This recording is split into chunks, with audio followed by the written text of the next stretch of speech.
Hello everybody, welcome back to the Survival Chances Slim Summary Series. This episode covering cycles 141 through 160. So, what do we get done in the past 20 cycles of our maximum difficulty oxygen not included Let's Play? Well, first off, we added 3 new duplicates to the base: Nails number 2, Max number 2, and Rowan number 2. Welcome aboard, you guys. And we found that as we expanded our population, 2 lavatories just weren't quite cutting it anymore. We were starting to have some unfortunate accidents where duplicates were waiting a little bit too long to use one of the lavatories, and so, simple problem, simple solution, we just expanded out our bathrooms. We took the manual generator, battery, and water sieve that were previously over here, shifted them over to the right, and used that space to plunk down 2 more sinks and 2 more lavatories. These are all hooked up basically the same way as these were, with a central water line bridging over to supply our individual sinks and lavatories, and then a central wastewater line bridging over to feed into a water sieve that just simply loops this whole thing back around. One little change is that we have changed which liquid reservoir we are sending our excess water to. Right now we are sending our excess water to this liquid reservoir rather than this liquid reservoir, and we have not yet connected back up this excess water system to our oxyferns. We have basically just been draining this system so that we can dismantle it, and we've successfully drained the system, and we are right about to dismantle this. So we caught at an awkward point where these have lost their irrigation, but this is just about to happen. It's just sort of an artifact of us looking at this at cycle 161 on the dot. So we have expanded out our oxyferns, even though these aren't running right now. We've added 3 new oxyferns, and so once we get our wastewater flowing back again, this should improve our oxygen production by a little bit. Speaking of improving our oxygen production, our electrolyzer room is coming along nicely down here in the southwest. We are excavating out a much larger area. We've also created this little hydrogen scoop up here, a little enclosed gas pump with this little area right here with an Atmos sensor. The Atmos sensor is set to 500 grams. So anytime the pressure is higher than that, this gas pump will turn on and pump pure hydrogen into these hydrogen generators.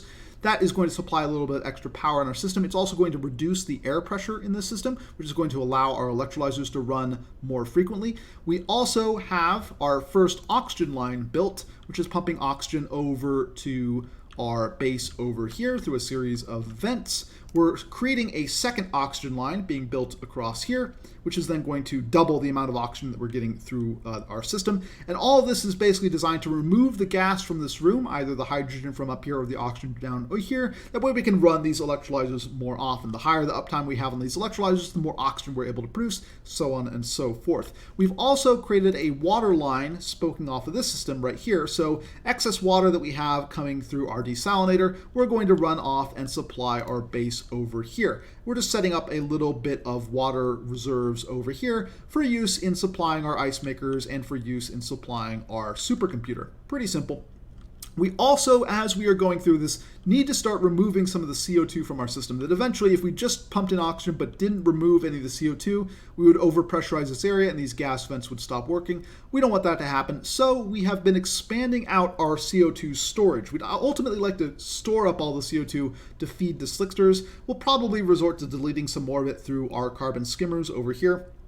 But if we can, we'd like to store that CO2, and so we have been expanding out our ranches, expanding out our gas storage, and ultimately, we're going to be expanding out our slickster ranches so that we can get more of that CO2 consumed and turned into oil. Speaking of oil, we have begun work on a little plastics operation up here. It doesn't look like much right now, but we have set up a manual generator, a pump, and a little mechanical filter, which we're about to prime with hydrogen. Once we get this primed with hydrogen, we're going to set up some oxygen diffusers, which we can supply with algae that we have nearby, and that is going to provide some oxygen in the area for our duplicates to work. And we're simply going to set up a power system using the hydrogen from this area to power a pump, which is then going to pump into a oil refinery. That oil refinery is going to create petroleum. That petroleum is then going to be pumped into a polymer press. And we just need to run this polymer press for basically 1 cycle just to get some plastic to set up a steam turbine. By oxygenating this area as well, we're also going to be able to do a lot more work in making it out to the gravitas center,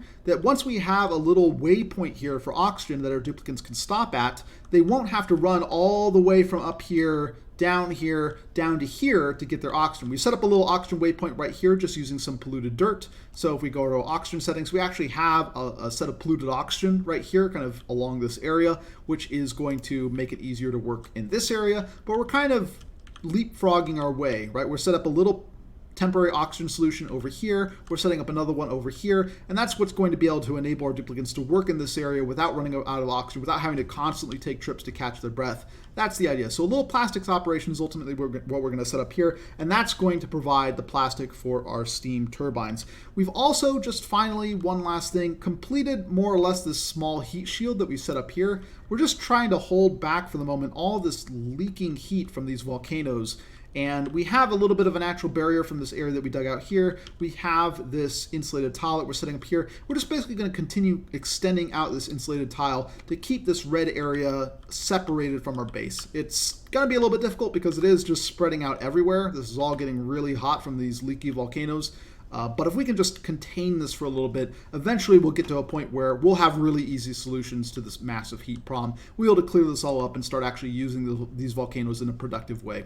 That's basically it for the episode. 3 new duplicants, set up some more oxyferns, set up some more bathrooms, expanded out our electrolyzer room and added some more functionality to it, completed an oxygen line to our base, completed a water line to our base, and now we are starting to finish up work on making these areas workable. That way we can do some plastics operations right here and ultimately get a steam turbine up, which is going to delete a lot of the heat that we have going around in our base.